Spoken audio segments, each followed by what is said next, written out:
Hey, welcome to the series of Python for Absolute Beginners. In this video, we will be looking at some fabulous programs based on the learnings that we did in the previous videos. We will learn some traditional ways of writing the programs, as well as in this video, we will specially see the power of Python. So let us start the video, and the first program that we are going to look is Python program to swap two numbers, or Python program to swap two numbers stored in the two variables.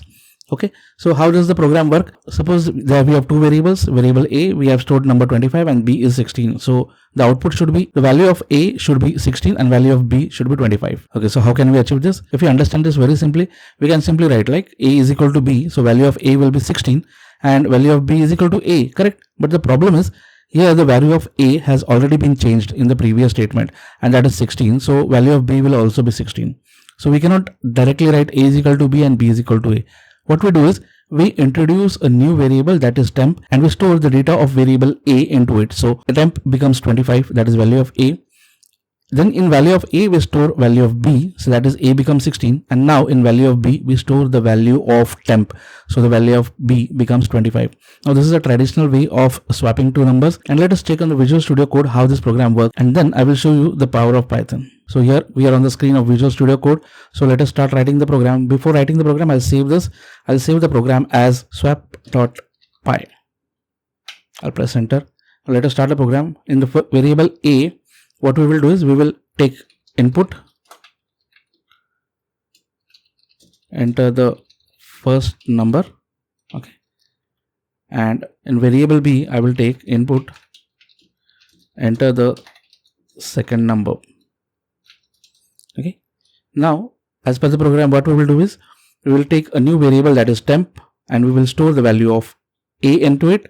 Then in A, we will store value of B, and in B, we will store value of temp. Now we can print, right? Print the new value of, A of A is comma A, and print the new value of B is comma B. Okay. Now just run this program. So enter the first number. If I enter first number as 12 and second number as 50, the new value of A is 50 and the value of B is 12. The numbers of A and B has swapped. So this is a traditional way of doing. What I will show you now is the power of Python. As I said, we can do it in one simple statement. So we don't have to introduce this temp variable. So what I'll do is, I'll delete these steps and simply write A comma B is equal to B comma A. Okay, so this is called as tuple swapping, and in this what happens is, the value of A and B swaps before they are assigned to each other. Okay, now let us run the program. So enter the first number. If I enter 20 and second number as 60, the new value of A is 60 and the new value of B is 20. See, in a single statement, the value in the variables have been swapped. Now before moving to the next program, those who have not subscribed to the channel, please subscribe to the channel, because there are exciting videos coming after this. So let us move on to the next program, and that is swapping the first and the last string. I'll open a new file, go to file, new text file. I'll save it as swapstring.py. Okay, so let us understand what the program is actually. So program to swap first and the last character of a string. So this is the statement that we will be using to swap the string. So what this is, if you remember the previous video as well as before that, when we were learning data types, we learned how a string is stored, right? A string is split and it gets some indices. We also saw that the string gets reverse indices also. What we will be doing is to swap the first and the last character. If you remember that we had learned these in the previous video, to slice a string, correct? So what does -1 states? -1 colon states? -1 colon states that the string will start from -1, that is this, and it will go till the end. So what is till the end? No, this is the last string, right? So it will automatically pick up the last string, and that is T, correct? Then it will, so the plus sign is concatenation when you are working with a string, right? So plus will concatenate the mystr variable from 1 till -1, but not including -1. So what is mystr? So this is mystr, and it will start from 1, that is M, and it will go up till -1, till this indice, but it will not include this, correct? what does this do? It starts from here, it ends here, but does not include this indice. So it will take all these characters up till n, correct? And then in the last, we again concatenate it with mystr variable and the :1. :1, what does :1 does is? :1 means it says that it will start from the beginning up till number 1 indice, but not 1. Okay, so it will start from beginning, that is this, up till 1 but not 1. So it will include only this string.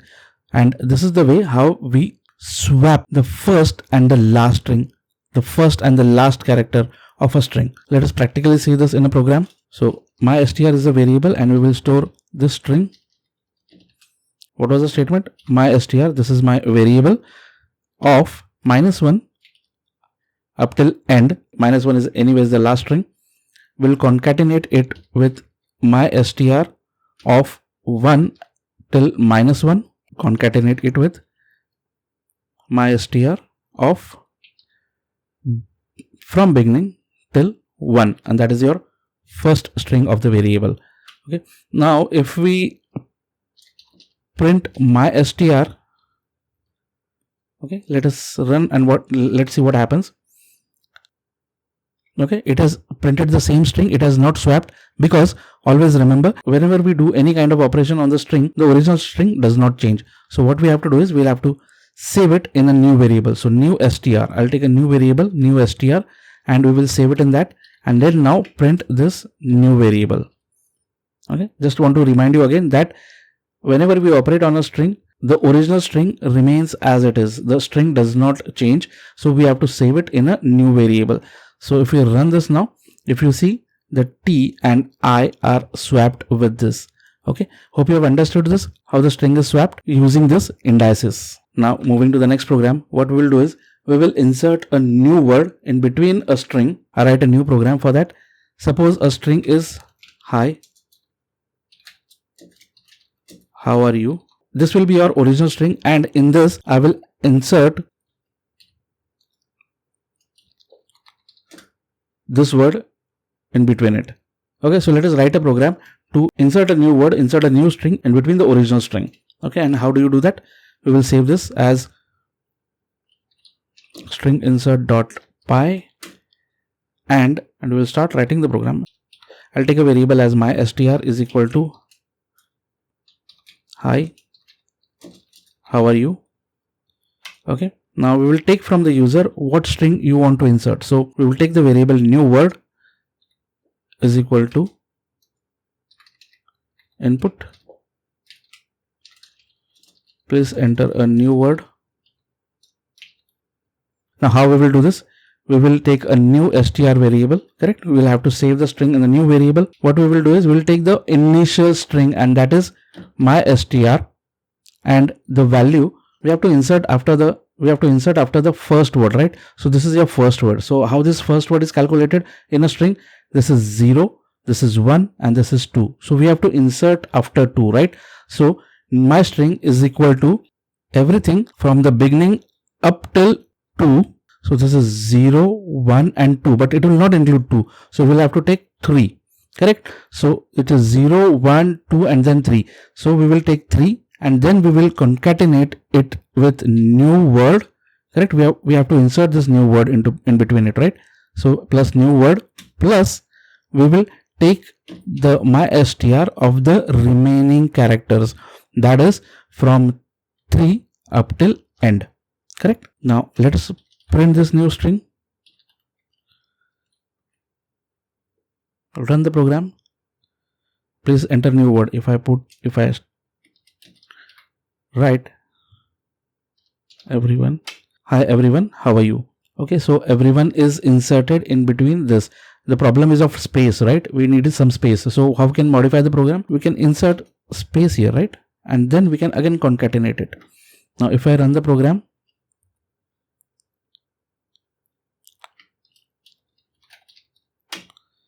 now there is a space here, correct? Hi everyone, how are you? So everyone word is inserted in the original string. Hope you have understood this program. Now let us see one more interesting program. What we will do is, suppose I have a string hi, comma, how are you, comma, hope all is well, see you soon. If this is a string and it has 3 commas, okay, and this is one complete string, what we'll do is we'll split this part and this part separately. Okay, now understand that there are 3 commas here. We want only the string after the last comma. In the last video, we had seen the split command, correct? In this video, we will see a new variation of a split, and that is rsplit. First, I'll save this as split string.py. I'll save this in a variable that my str is equal to this. Now, if I use a simple split command, what will happen? New string is equal to my str.split, and I'll split from the comma and I'll print this new string, right?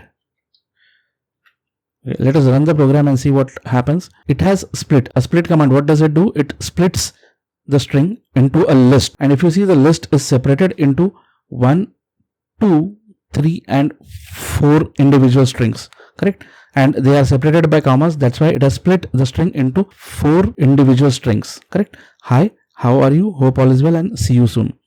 Now what I want is, I don't want the list splitted into 4 different individual strings. I want the list to be splitted into 2 strings, 2 substrings separated by the comma depending upon the last comma.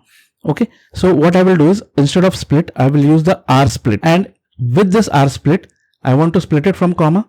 With this rsplit, we have to add one more argument, and that is the number of split that I want. So I want only one split from the right side, correct? From the right side, I want only one split. So if I run this program now, what will happen?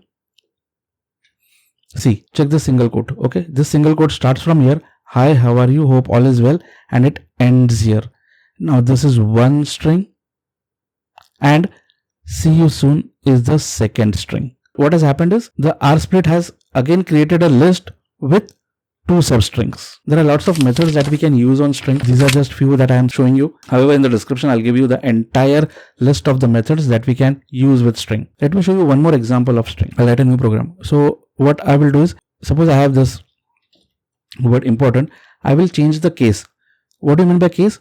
Small case, that is lowercase, and uppercase. So I want to change this word important to capital important. That also you can do with the string. I will use a str variable to store the string. Then I'll take a new variable, new str, where I will be storing this string, which will be str.swapcase, and then I'll print this new string, correct? So if I run the program now, this is in small case, lowercase, now this is in uppercase. Suppose I use uppercase here, and if I run the program, from uppercase, it gets converted into a lowercase. Now these are, again, I'm telling you, there are lots of methods associated with string, and the list is given in the description. Let us move apart from string and let us work on numbers. Before starting working on programs on numbers, you need to understand a concept, and that is called as operators, mathematical operators. How many kind of mathematical operators are there? We have seen plus, minus. Multiplication is not x, but it is denoted by an asterisk sign. Division by slash, correct? Apart from that, there are brackets.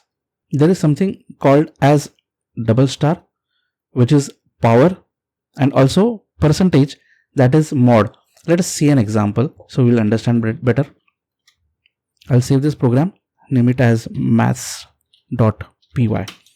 So a is equal to 40, b is equal to 20. So addition is very simple. C is equal to a plus b, correct? So it will print. So it will print an addition, which is very simple. Everybody knows that. Okay, 60. Now subtraction is also very simple. Division also, if I write a divided by b, the answer is 2.0. Now this is converted into an float. We have seen how to handle float and integer in the previous videos. Those who have not watched those videos, I request them to watch those videos also. A new operator that I wanted to show is star. So suppose my variable, for you to understand it better, let me change the variables and I'll change this to 3. Okay. So what does a star star b? It means a, that means 2 raised to 3. So 2 into 2 into 2 3 times. Okay, that is 2 cube that we call in maths, correct? So the answer is 8. 2 to the 4, 4 to the 8. So this is raised to. Okay, this is called power of. What is mod? So what does division do? If I write 20 and 2 and if I divide it, so the answer that I'll get is 11, right? 2 11s are 22. Now if I write mod is the remainder, correct? So a divided by b was 11. A mod b is 0 because the remainder is 0, correct? We'll get an, if I take 3 is 3 7s are 21 and the remainder is 1. So the mod will give me the answer as 1. Okay, so this is mod. Now how does Python evaluate these operators? Okay, now there is a particular rule to evaluate it. So let us see on the screen, and the rule is BODMAS that we have already learned in this. So what does it denote? B for brackets, O for order, D for division, multiplication, addition, subtraction. This is the sequence in which Python evaluates any function from left to right.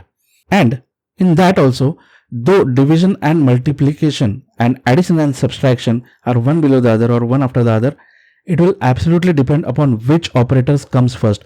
If multiplication comes first and then division, then Python will first do the multiplication and then the division. So both division and multiplication as well as addition and subtraction individually, they have precedence over each other. We'll see an example. We will evaluate a function. Let us see. If I have print 2 multiplied by 2 plus 2 divided by 2 minus 2.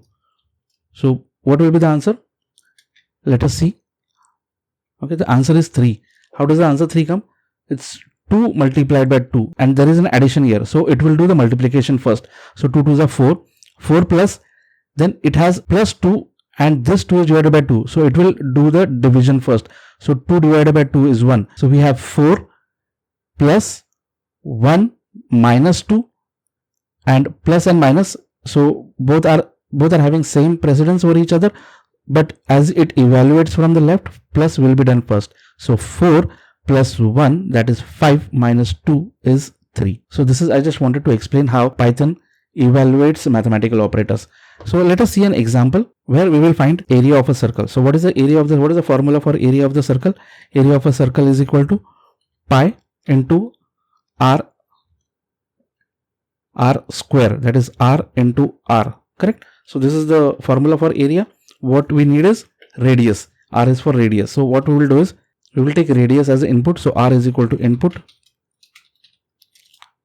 enter radius of circle. Once the user enters the radius, we know that value of pi is constant, right? 3.14. While finding an area of a circle, we have a pi that is a constant and that is 3.14. So how do you find the area of the circle? So area variable is equal to pi multiplied by r square. How do you write an r square? R power square, correct? And print area. Let me clear the console. Right. The area of circle with radius comma r comma is comma area, right? We'll separate this variable and a string by a comma, correct? So let us run this program. Enter the radius of the circle. Suppose the radius of the circle is 12, but this has given an error. Okay, the error is very simple. Let us understand this. It is a type error. Now we have seen in the data types what is the type error, right? So whenever you take an input from a user, this r is always an string, correct? And we cannot do mathematical operation on a string, correct? So what we'll do is we'll convert this into an integer right away, or instead of integer we will convert this radius into an float, correct? We are having a decimal point here, correct? So we'll convert this into float rather than an integer, float. And now if we run the program, now it's asking the radius of the circle. Suppose I put 12, and the area of a circle with radius 12 is 452.16. So this is the program to find the radius of a circle. Here what we saw is two things. One, we saw a type conversion. We converted an input into float. Second, we saw a mathematical operation from left to right. We'll see more example. Before that, let me show you another way of writing such kind of statements. Okay, whenever you're writing a statement where you involve multiple types of variables, there is an easier way, and that's called power of Python. Okay, so how do you do that? Is instead of writing like this, okay, I'll write a new statement so you can compare. Print the area of circle with radius. Now there is some variable coming here, right? So I will just write bracket, curly brackets here, is, then curly bracket. Then ahead of this, I'll write format, and into bracket, I'll write these two variables. Now what are the variables? R and area. So here in the sequence, first R will come and then area will come, correct? I will, rather than deleting this, what I will do is I'll comment this. What do you mean by comment? Whenever you put an hash sign in front of a statement, Python will ignore this statement. It will not run the statement. This is commenting. Commenting is very important. When we write multiple lines of code, it is very important to comment and mention what we are doing. For example, if I write here, understanding new way to write print. So this is a comment. So when we are writing a program, comments will help us identify what the statements are. Okay, so I'm commenting this line, the previous line, and we are going to print the new print statement written in this manner. So if I run this, area of circle is 12. Now the answer is again the same. The area of a circle with radius 12 is 452. See, this is the way we can write a print statement. Curly brackets in place of variables. After that, after the string ends, dot format, and in the sequence the variable list. So first it was R separated by comma and then area. So R will be replaced here and area will be replaced here. Let us do one more program, and in this program we will convert temperature from Celsius to Fahrenheit. I'll name the program as convert temperature.py. So what the first thing is, we'll need a temperature in Celsius. So we'll take an input from the user. I'll use the variable CEL as Celsius is equal to input, enter temperature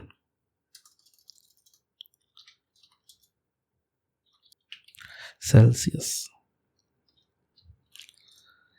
Okay, enter temperature in Celsius. How do we calculate temperature in Fahrenheit? The formula is Fahrenheit is equal to temperature in Celsius multiplied by 1.8, and then we add 32 into this expression. Now remember, Python will calculate from left to right, so it will obviously multiply Celsius value into 1.8 and then we add 32 into it.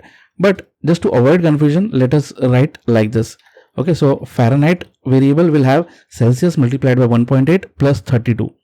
Now we can use the print command. Print will use the curly brackets. So this degree Celsius is this degree Fahrenheit. Then format into bracket the Celsius value, because this will be the Celsius and then this will be the Fahrenheit. Correct. Now we also know that Celsius is a number, should be a number to be calculated mathematically, and once we take a cell variable from the input, it is a string. So what we will do is we'll convert this into float first and then do the calculation. Correct. Now let us run the program. Enter the temperature in Celsius. If I put 20 degrees Celsius is 68 degrees Fahrenheit. Okay, so what we have done is we have done a mathematical operation to convert Celsius into Fahrenheit. We'll do the last program of this video and we'll try to learn something more, and that is how to include a module and then do the calculation. What we'll do is we will generate a random number between a range of numbers. Okay, I'll show you. Write a new program, save it as random number.py. So to print a random number, the statement is we write random.randint and into bracket the range in between which you want the random number. So I want a random number between 0 and 9, that is 0, 1, 2, 3 up till 9. Now we cannot directly run this program. We have to import this module, random module. Though it is inbuilt in Python, we have to import it from Python. Okay, so how do you import a module? We write import command and then we import this module. What does this module do? It gives us a method randint which generates a random number between the range given here. Okay, if you run this program, it has generated 6. If I run again, it has generated 0. If I run again, it will generate, it'll keep on generating random number. It has generated 7 now. Okay, 6, 8. So all the random numbers between 0 to 9 will be generated using this randint function. Now this is not enough. There are more programs, but to increase the scope of our program, we need to learn more concepts. In the next video, we will learn conditional statements, that is if, elif and else. We will write some amazing programs using the conditional statements. So stay tuned, subscribe to the channel if you have not subscribed, and please click on that like button if you have really liked the videos. See you in the next video.